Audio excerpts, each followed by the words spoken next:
Oi pessoal, tudo bem? Direito com elas. Hoje aula 5 do nosso mini curso de Direito das Sucessões e hoje a gente vai falar dos excluídos da sucessão, especificamente da indignidade, porque a deserdação é tratada mais para frente no código e como a gente está acompanhando o Direito das Sucessões passo a passo, a gente vai primeiro falar dos excluídos com relação à indignidade. Vamos lá?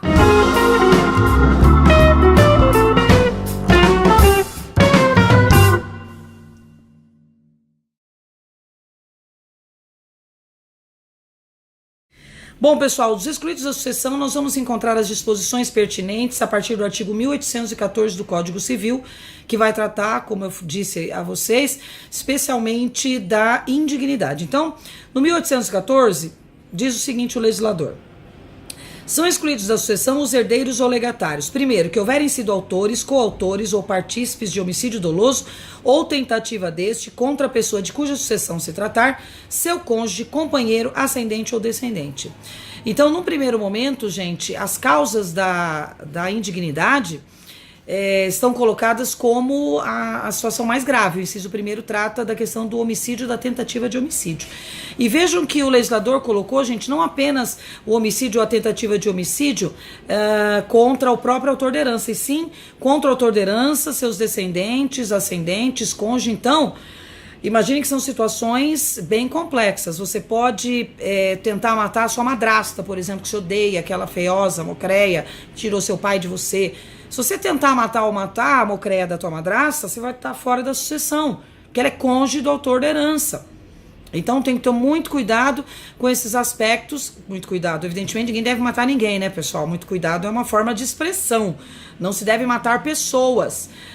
Mas ocorrendo um caso como esse, ainda que seja tentativa, a pessoa estará excluída da sucessão. Lembrando que, para que essa pessoa seja excluída da sucessão, será necessário que os interessados ingressem com ação declaratória de indignidade ou recente alteração no Código Civil. Atenção, atenção. Vamos colocar até como uma situação bem específica para vocês prestarem atenção. A mudança recente na legislação permite que, nos casos de tentativa de homicídio ou de homicídio, que o próprio MP ingresse com pedido de declaração de indignidade, afastando o homicida da sucessão. Então, ainda que seja uma situação envolvendo bens de particulares, o MP agora tem a possibilidade também, a recente alteração na lei permite que o MP seja a parte legítima para a ação declaratória de indignidade, o que não era permitido anteriormente. Isso foi, gente, final de 2017, coisa super nova, então muita gente ainda nem sabe ou nem prestou atenção, mas o MP também tem legitimidade para propor a indignidade apenas nos casos de homicídio e tentativa de homicídio. Nos demais casos de indignidade, ele não tem legitimidade, ok? Segunda possibilidade: que houverem acusado caluniosamente em juízo. Veja que a calúnia deve ser colocada em juízo o autor da herança, ou incorrerem em crime contra a sua honra ou de seu cônjuge ou companheiro. A calúnia tem que ser em juízo, ou os demais crimes contra a honra, esse não necessariamente em juízo. Os outros crimes contra a honra são injúria ou difamação. Vejam que aqui ele coloca tanto o autor da herança, que pode ser caluniado ou injuriado ou difamado, como também o cônjuge ou companheiro. Voltamos ao exemplo da mocreia. Se você resolve fazer uma campanha difamatória contra a sua madrasta, contra a companheira do seu pai, isso pode acabar acarretando na sua exclusão da herança do teu pai. Então tem que tomar cuidado nos casos de ofensas graves, de calúnia em juízo, ou no caso de difamação e injúria. Se for feita uma campanha difamatória, pode gerar para a pessoa uma exclusão da sucessão. Inciso 3, aqueles que por violência ou meios fraudulentos inibirem ou obstarem a autor da herança de dispor livremente de seus bens. Aí a pessoa está atrapalhando, impedindo, dificultando que o autor da herança faça o testamento. Então, se houver essa conduta no caso da realização do testamento, a pessoa também estará excluída da sucessão. É muito importante dizer, gente, que todos os casos previstos de indignidade que excluem a pessoa da sucessão são números, esse rol é um rol taxativo. Não existem outros casos de indignidade fora do 1814. Então não adianta falar, ai, porque ele não falou mais comigo, porque ele não veio mais me visitar. Nada disso é motivo de indignidade. Ah, meu filho é gay, vou excluir da sucessão. Não pode. Então não tem como, não existe outras possibilidades além do 1814. Tá? Nós teremos outros casos, no caso da deserdação, outras situações bem pontuais que nós veremos mais tarde em outra aula do nosso mini curso de sucessões. Aí 1815 trata da formalização disso, como é que eu faço essa exclusão efetivamente.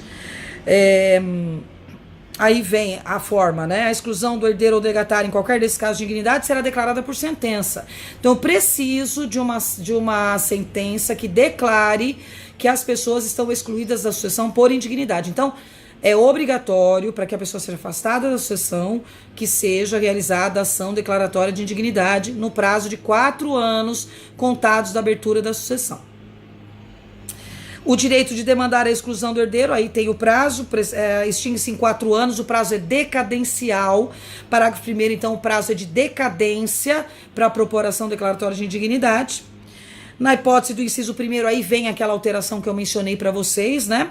Na hipótese do inciso 1º, parágrafo 2º do 1815, o Ministério Público tem legitimidade para demandar a exclusão do herdeiro ou legatário. Esse parágrafo 2º, gente, foi acrescido pela Lei 13.532 de 2017. Finalzinho de 2017 foi acrescentado o parágrafo 2º ao artigo 1815, permitindo que o Ministério Público tenha legitimidade para propor a ação declaratória de indignidade contra o autor do homicídio.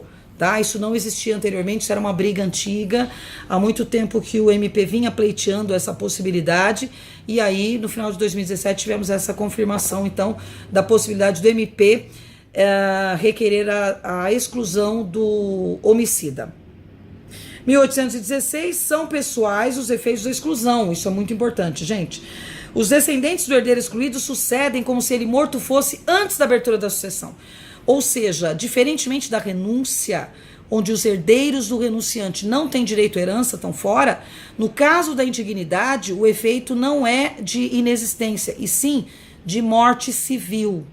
Então o indigno, ele está considerado morto civilmente, e por isso, no caso, aspas, de morte civil, os herdeiros dele representam como se ele estivesse morto de fato.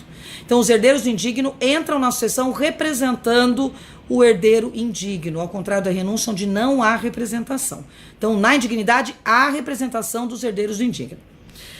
O excluído da sucessão não terá direito ao usufruto ou administração dos bens que seus sucessores couberem na herança, nem a sucessão eventuais desses bens. Esses bens, gente, que eram os bens a que o indigno teria direito, são chamados de bens hereptícios. Bens hereptícios. Antigamente, a ação declaratória de dignidade era chamada de ação de erepção, ação que excluía o indigno da sucessão. Hoje ela é chamada de ação declaratória de indignidade, mas os bens permanecem com esse nome, bens hereptícios. Ou seja, o indigno não terá acesso a esses bens em momento algum.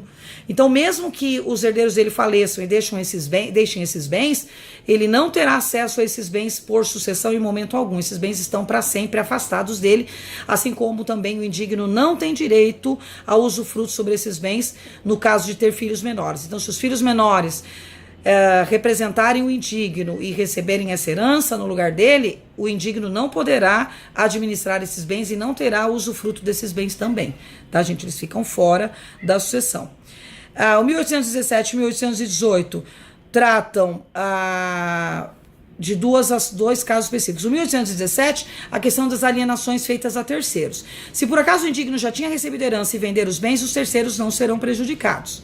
Os demais herdeiros beneficiados com a exclusão poderão demandar aí ação contra o indigno para receber eventuais prejuízos e os danos causados por essas alienações.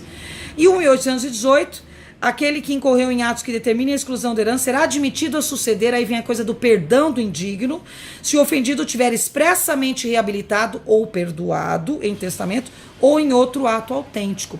Então, para ele ser excluído, ele sendo excluído da sucessão, é possível que ele seja perdoado desde que por declaração autêntica ou por qualquer ato que seja expresso em documento idôneo.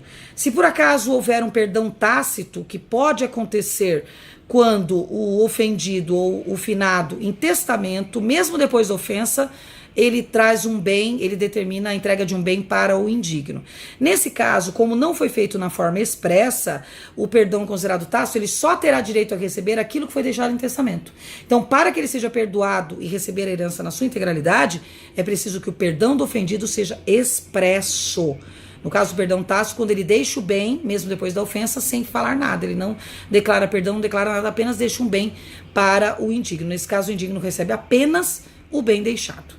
Certo, gente? Então, são muitas peculiaridades a respeito da indignidade que vocês devem ficar atentos a esses artigos. São extremamente importantes quando se trata de indignidade. Certo, gente? Se vocês curtiram o nosso vídeo a respeito dos excluídos da sucessão, estamos acompanhando todos os artigos do Código Civil que tratam da sucessão. No próximo encontro nós trataremos da herança jacente e da herança vacante. Um tema bem tranquilo, bem fácil, vai ser um vídeo bem sossegado. E depois da ordem de vocação hereditária, a parte mais complexa que eu acho, que eu reputo no direito das sucessões, que é a ordem de vocação hereditária, que vocês não podem perder. Tá, gente? Então, divulguem nosso trabalho, divulguem o Direito com Elas para os seus amigos, para os seus conhecidos. O nosso canal tem o intuito de ajudar vocês a entenderem melhor o direito. Nós temos aulas de processo, de direito do trabalho, de consumidor, civil, parte geral, contratos, então, inclusive língua portuguesa, que é bastante importante. Então, falem do nosso canal, divulguem nosso canal, compartilhem nas redes sociais. Nós também temos uma página no Facebook, acompanhem a gente, se inscrevam no canal. A gente quer chegar aos 4.000 inscritos até o final do ano, e a gente conta com isso, a gente conta com vocês para isso. Combinado, gente? Então, divulguem, não esqueçam, tá? Eu tô vendo que o nosso mini curso de Direito das Sucessões, o pessoal não tem acompanhado como devia todas as aulas, então não deixem de acompanhar, é muito importante. No final do nosso mini curso, quem tiver acompanhado todas as aulas, vai fazer uma prova que eu vou elaborar, mandar para vocês um link, e respondidas as questões, tendo acerto de 60% ou mais, o aluninho que responder as questões e acertar mais de 60% receberá um certificado de conclusão do nosso mini curso de Direito das Sucessões. Bacana, né? Legal, pessoal? Então a gente tem um encontro marcado na semana que vem. Não percam. Um beijo. Até lá.